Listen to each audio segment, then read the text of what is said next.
Determinasyon, sipag, tiyaga at paninindigan ang naging puhunan ng ating isang kababayan na taga Naga City. Akalain nyo ba naman na from Tugigaraw to Naga City, bike lang ang ginamit niya? Sobrang layo nito mga kaibigan ko. Siguro kung hindi ako nagkakamali ay aabot ito ng 1,500 kilometer. So gusto niyang kuhanin ng 8 araw lang sa bike. Parang imposible, no? Kasi sobrang layo talaga nito eh. Isipin nyo yun, Tugigaraw to Naga City. 8 araw ang kanyang travel papuntang Naga. Medyo malayo talaga to. Kasi kung tutuusin, sabihin natin galing ng Pasay to Naga is ano na yun eh. 16 hours na yun sa bus. Kasi aalis ang bus sa Pasay ng 3 o'clock. Tapos darating siya sa Naga mga ano na yun, mga 8 na ng umaga. So ilang oras yun.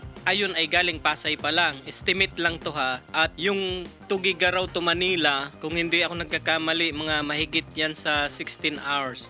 Correct ninyo ako kung mali ako. Pero yun na ang estimate ko kasi pumunta kasi kami doon ay nakakotse kaya iba yung takbo kasi ng kotse tsaka yung bus at pang publikong sasakyan.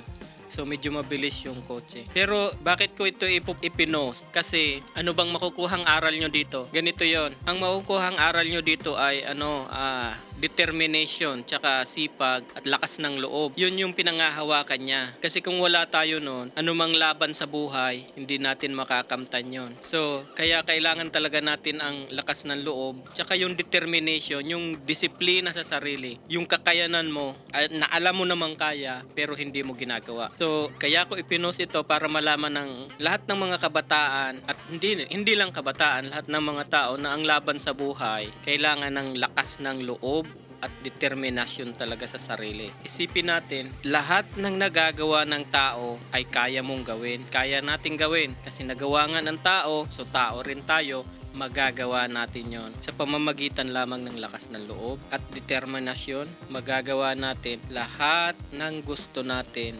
basta nasa tama lamang. So, yun ang mapupulot na aral natin dito. Huwag tayong pagpanghihinaan ng lakas ng loob dahil walang imposible kapag gusto nating gawin sa buhay. So, yun lang ang masasabi ko sa inyo. Pero huwag nyo namang kalilimutan mag-like and subscribe dyan kasi para makatulong naman sa channel natin. Malay mo, marami pa tayong mai-post na mapagkukuhanan nyo ng aral sa buhay. See you on my next video. Bye for now.